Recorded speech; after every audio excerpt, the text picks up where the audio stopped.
We have, what's your name? Jay. Jay. So, basically, what can you say about Castro? The ups and downs of Castro? The ups would be that it's the pinnacle of the gay scene. Dive bars, dive clubs. I guess what would be considered a few high-end clubs, but not many. But it's the gay mothership. And the downside would be the constant puking on people's doorsteps and pissing on cars and panhandling on the corners and just the blatant homelessness. But that's kind of the whole city. So what's the deal with Castro? I noticed there's a lot of homeless people here. What's going on? Is it the gay homeless youth, or is it just practically just all homeless? No, I've never actually seen a gay homeless person. I think they come to the neighborhood specifically because maybe they think we're nicer, so we would give them more money. But I've actually seen a homeless person turn away food because they were a vegetarian and it was like a burger. And so it was just appalling because the person's starving and they're homeless and they need any help they can get, and they actually turn down food. So are you fresh from high school, or did you take the course in the past and now going back to school? Course in what? Are you fresh from high school? Or? Oh God, no. I'm older than I look. Okay. So what course did you take in the past, or is this the first time you're going back to college? No, I was in college for about 5 years, just taking random classes, had no major, no real direction. I was doing general ed classes, leaning towards theater, and then eventually leaning towards an English major with a minor in speech communications, but it wasn't quite there, and it wasn't kind of my thing. As much as I loved academia, I didn't enjoy college like I thought I would. So I now attend school doing hair at Paul Mitchell on Folsom. Is it expensive? Yes, we're actually, ironically enough, I Googled it. We're the most expensive beauty school in the country. Have you heard this school called Avita? Oh yeah. So you guys are much more expensive than that. It's more expensive, but it's one of those things of depending on who you talk to, everybody has their brand of choice. Aveda and Paul Mitchell, are the higher end. We have the nicer programs, the nicer facilities, the nicer products, but it just depends on, I've seen it, and this isn't a disparaging remark about the school, but we're not the most sought after, we're just the most expensive. So between Castro and San Diego, and also San Jose, which gay scene do you prefer? I've never seen San Diego's. I was too young when we moved, but San Jose sucks. It's just a desolate wasteland of subculture and lack of openness, and just you don't even really even see like an inviting gay community. Oh, so basically it's like... It's here. Okay. It's this or nothing. So this is like Amsterdam of Europe. Yes, exactly. That's why I said this is the gay mothership. Okay, what's your opinion about cropping? It's such a hot button. When the right to vote was given to black people, it wasn't put up to the community. When the right to vote was given to women, it wasn't put up in front of the people. So I don't see why ours was. I don't see why the initiative was ever given even the chance to be turned down in court, because 50 years from now, we'll look back on this and we'll go, well, that was stupid. Why would you deny someone's rights? The same way we look at, a black person voting. We have a president who's mixed race, and you look at it and you're like, of course we do, and it seems so commonplace, but you look at it now and you don't understand why it took so long to get there. That's how it always should have been. Okay. So you look at gay rights, and it's just stupid that we're fighting as hard as we are and getting nowhere so far. Okay, growing up as a gay guy, are you, starting from younger, were you gay, or did you just become gay recently? Oh no, God no, I've been gay since junior high, since the 6th grade. I knew I was gay, yeah. What is your opinion about the stereotypes of hetero people about the gay culture? Living here, I see that some of the stereotypes are true. I think most stereotypes are based on fact on some level, whether they're exacerbated or not. But I have seen the queenie, effeminate, hand-flailing, pink-wearing, traditional gay guy that, they mock in movies and on TV, and that even, my brother makes fun of because he's your typical misogynistic straight guy.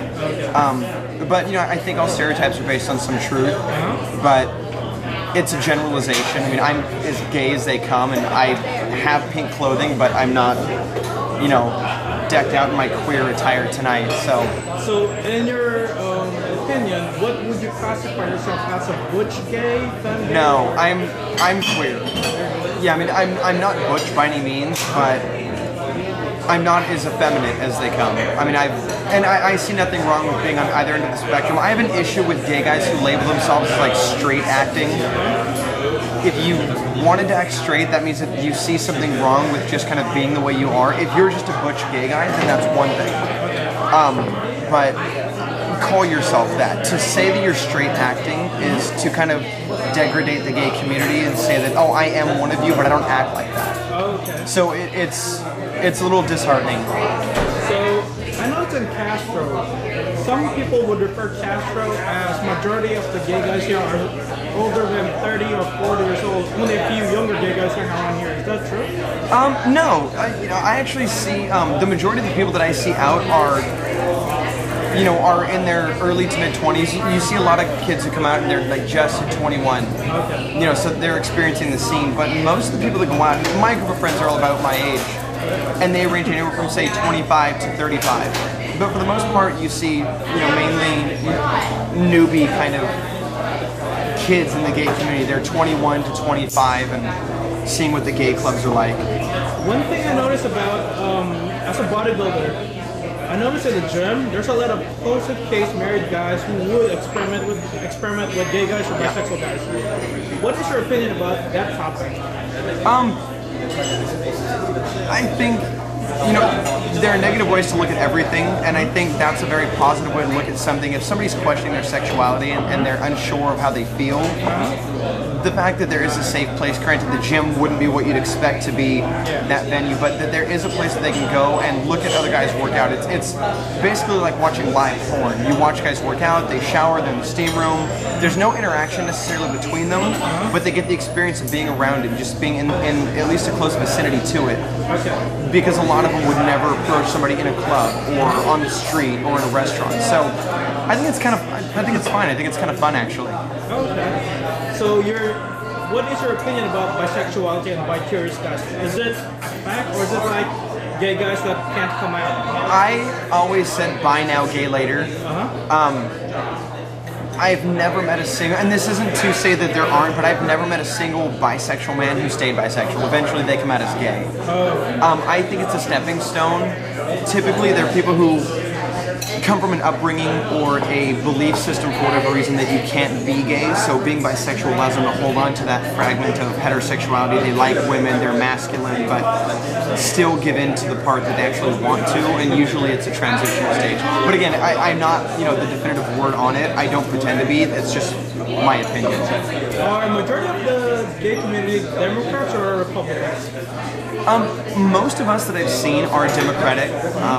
I do know a few Republican gays, but I could probably count them on two hands if that. Mainly because our topics are more liberal, they're more outspoken, and they're typically more crass. With Prop 8 right now, one of the standpoints is they're going for what they're calling the ick factor. So they're trying to say that we shouldn't have rights to marry because of the way that we have sex. And they graphically go into, from what I understand, into the way that gay men have sex and how it has the ick factor, about how it's dirty, it's disgusting, and it's immoral. And they're using that, and for us, anal sex isn't an ick thing, it's a natural topic. So if you have topics like that throughout your regular life, you tend to be more of a liberal person. Things like that are more open, they're more understandable, and they're more easily expressed. Oh, okay. So, and your opinion about the gay dating scene, according to the straight survey, that majority of the time, couples within the gay community don't last more than 1 year. My longest relationship was 2 years, and the majority of my friends who are in relationships are at about a year to year and a half. I do think there's an issue with relationships and monogamy, but I also know people who've been together. I know one couple that's been together for 8 years. I know one that's been together for 11 years, and they're my age. I mean, these are guys that met their high school sweethearts literally in high school, and 11 years later, they're still dating. They're still seeing each other. They're still happy. So I think that stems from the thought that monogamy is a failed ideal in the gay community, but I mean, look at the divorce rate of heterosexual marriages. It's over 50%, but it's easier for them to point the finger at us.